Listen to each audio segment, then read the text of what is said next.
চিতই পিঠে বানানোর এত সহজ পদ্ধতি হয়তো আগে কখনো দেখেননি। কোনো রকম ছাঁচ ছাড়াই শুধুমাত্র 1 কাপ চাল দিয়ে একদম নরম তুলতুলে স্পঞ্জের মতন চিতই পিঠে তৈরি হয়ে যাবে, সেটাও আবার খুবই সহজভাবে। তাহলে চলুন শুরু করা যাক। তো এখানে আমি নিয়ে নিয়েছি 1 কাপ পরিমাণে আতপ চাল। একটা জায়গার মধ্যে চালটা নিয়ে নেব, আর চালটা একদম পরিষ্কার। এবার এই চালটাকে প্রথমে ভালো করে ধুয়ে নিতে হবে। তো কিছুটা পরিমাণ জল দিয়ে চালটাকে 3 থেকে 4 বার অবশ্যই ধুয়ে নেবেন। চালের মধ্যে যে সাদা ভাবটা থাকে, সেই সাদা ভাবটা যেন বেরিয়ে যায়। ঠিক এইভাবে চালটাকে ধুয়ে নিতে হবে। এবার 4 ঘন্টা এটাকে ভিজিয়ে রেখে দেব। তো 4 ঘন্টা পর আমি ফিরে এলাম। দেখতে পাচ্ছেন চালটা খুব ভালো মতন ভিজে গেছে।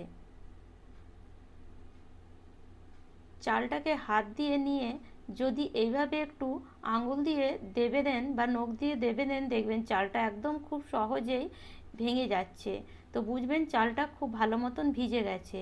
আপনারা চাইলে সারা রাত চালটাকে ভিজিয়েও রাখতে পারেন। এবার চালটাকে নিয়ে নেব একটা মিক্সি জারের মধ্যে। তার সাথে সাথে দিয়ে দেব কিছুটা পরিমাণ জল। চাল যতটা আছে চালটা যেন ডুবে থাকে ততটা পরিমাণ এখানে জল দিয়ে দিতে হবে। এবার চালটাকে একদম মিহিন করে পেস্ট করতে হবে। পেস্টটা দেখুন একদম মিহিন হবে, যেন পেস্টটা যদি হাতের মধ্যে নেন তাহলে হাতে যেন কোনো খসখস না লাগে। চালের মধ্যে যে খসখস ভাবটা থাকে সেটা যেন হাতে একদমই না লাগে, একদম যেন প্লেন লাগে। আর একদম যেন একটা ফেনার মতন তৈরি হয় চালের মধ্যে। দেখতেই পাচ্ছেন হাতের মধ্যে যখন এইভাবে আমি দলছি, কোনো রকম কিন্তু চালের মধ্যে কোনো খসখসে ভাব নেই। তো এইভাবে চালটাকে পিষে নিতে হবে। এবার এই চালটাকে একটা জায়গার মধ্যে নিয়ে মিক্সিটার জারটা ধুয়ে কিছুটা পরিমাণ জল আমি দিয়ে দিলাম। খুব বেশি প্রথমে জল দেবেন না। পরিমাণ মতো লবণ আর তার সাথে সাথে হাফ চামচ পরিমাণ বেকিং পাউডার দিয়ে দিলাম।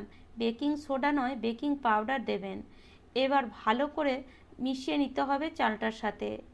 তো খুব ভালো মতন এটাকে কিছুক্ষণ ফেটিয়ে নেবেন, যাতে বেকিং সোডাটা চালের মধ্যে খুব ভালো মতন মিশে যায়। এবার চালটার ব্যাটারটা একটু চেক করে নেবেন, চালটা যেন এরকম পাতলা হয়, খুব বেশি মোটা হবে না চালটা। যদি চামচ ডুবিয়ে দেখেন তাহলে চামচটার মধ্যে একটা পাতলা কোট তৈরি হবে। ঠিক এরকম, খুব বেশি আবার পাতলা করতে যান না, এরকম একটু পাতলা করবেন। এবার আমি একটা ছোট বাটি নিয়েছি।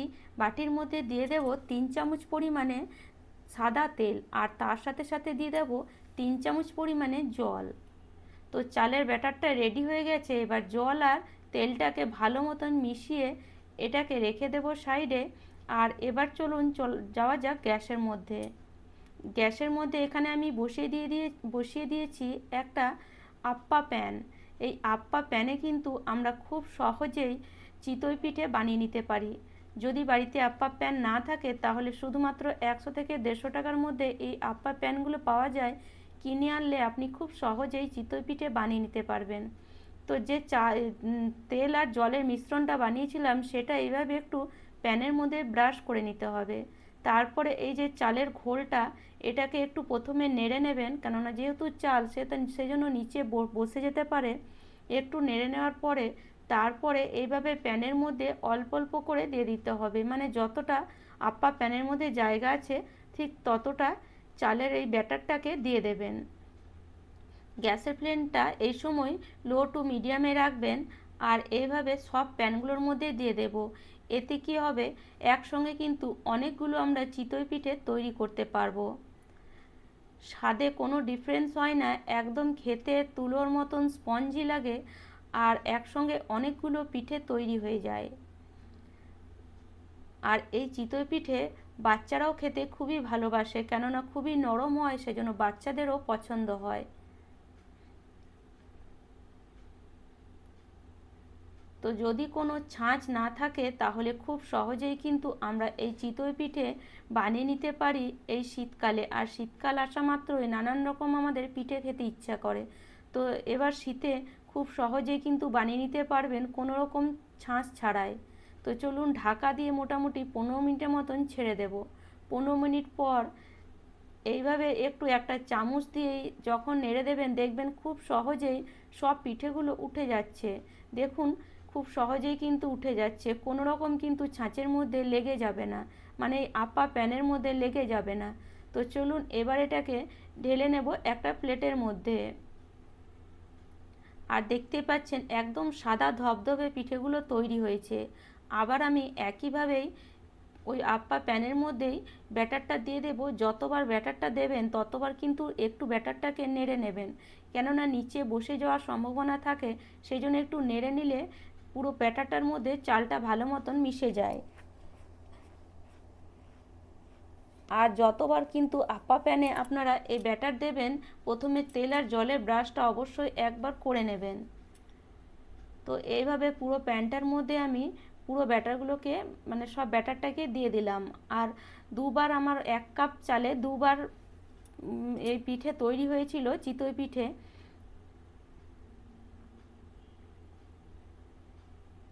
তো এবার ঢাকা দিয়ে দেবো মোটামুটি 15 থেকে 20 মিনিটের মতন।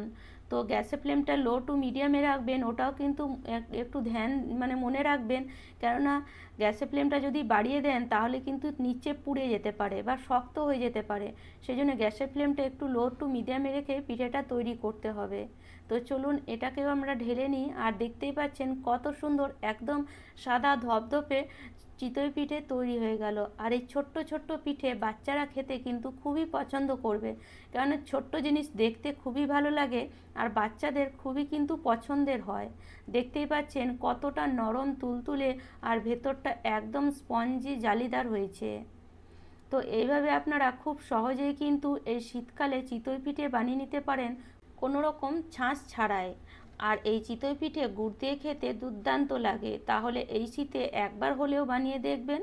তাহলে চলুন আজ এই পর্যন্ত। ভালো থাকবেন, সুস্থ থাকবেন, ধন্যবাদ।